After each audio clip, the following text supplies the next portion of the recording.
Hi, Scott Watson here. Even with the best will in the world, some recruitment decisions should never have been made. This is a case in point. I do have permission to share this information without the person's name included. The EQI 2.0 is used to support coaching for an individual who was 35 years in their niche, had written multiple books, some of which have been bestsellers worldwide, was in high demand for conference speaking at conferences around the world because of their expertise, knowledge and skill in a specific niche.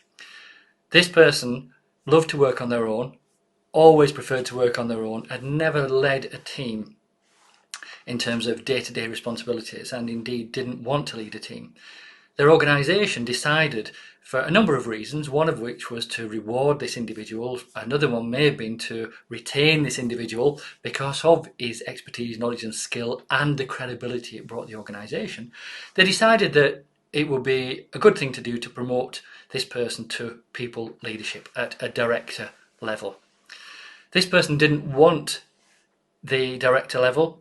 They were happy as they were, doing what they were doing. They did not want, and they wanted to steer clear of managing, leading people. People brought ambiguity, and ambiguity creates problems, was their thinking. But he was convinced that accepting the role would be the right thing for him and also the right thing for the organisation. Little did the organisation realise that it would fall flat on its face. Why? Not because it was a bad person, not because they were being obstructive or awkward, but because it was so different to the world that he preferred to operate in. Let's take a look at the EQI 2.0 report here. We're just going to look at a couple of subscales. Now, this is taken just 16 weeks into this person's role as a leader. Complaints have started being submitted because this person was seen as awkward, toxic, obstructive, so focused on technicalities that they forgot about the people aspects. Well, this person would forget about the people aspects because that's not where they wanted to be, they've never been, and they had no intention of being until they accepted this role. There's no blame either way here. It's about responsibility for fixing something that is considered a problem. So if we look here in the interpersonal realm, the interpersonal relationship score is just 52. This is in the low range of the EQI 2.0 assessment.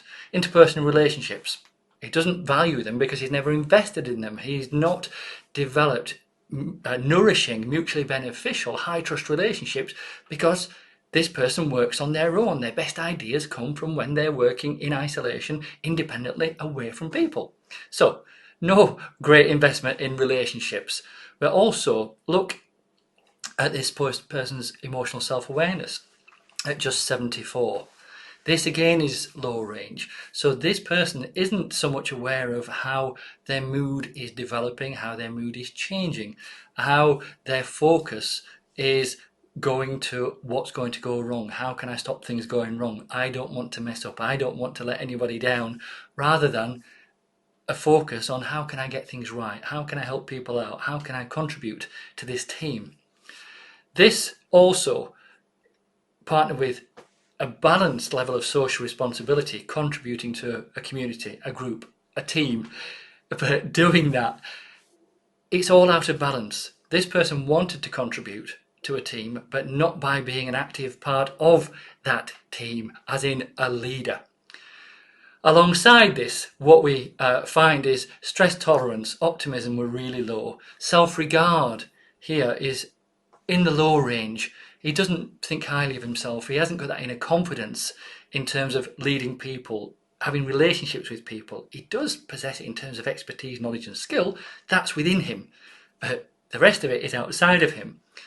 But self-actualization, this is a person that's dedicated nearly 4 decades of their adult life to being an innovator, helping, supporting, creating solutions to really challenging problems in a specific niche. This is just one example of how performance management, even at the most senior level, sometimes doesn't deliver value because it misses the whole point. People aren't aware of how emotional intelligence is out of balance how balanced emotional intelligence can bring candid dialogue, candid conversations, and shared understanding as to why I don't want this director role. I don't want the accolades that come with it. I don't want the pay rise. I just want to keep doing what I'm passionate about and that I've done for nearly 4 decades.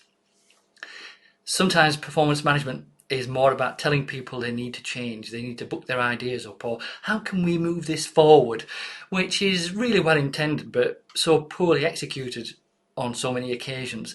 If people aren't aware of their current choices, as in the EQ aspects, they have no opportunity to think differently and choose to think differently about a situation rather than be told to think differently, told to do differently, because the brain doesn't respond well to commands, demands, and instructions. It wants an invitation or a request and a healthy dialogue.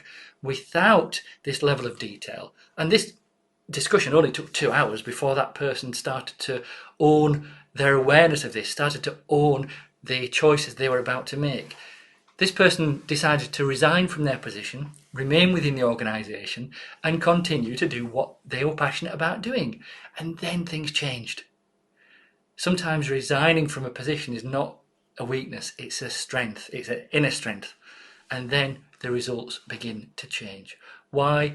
Because this person was so clear on what they didn't want that it really messed up their thinking. It really limited their opportunity to think clearly about situations and deliver the value that they were so passionate about delivering. So, in terms of performance management, before you start telling people to change or asking what can we do about it, perhaps invite them to consider how their current thinking is benefiting them, how their current thinking might be actually limiting them, but also creating shared understanding of what he or she can do and is open to doing differently, and also for the manager as well, because much like success, failure in organisations, in teams, is rarely achieved alone. I'd welcome your thoughts on performance management and feedback. Please do share.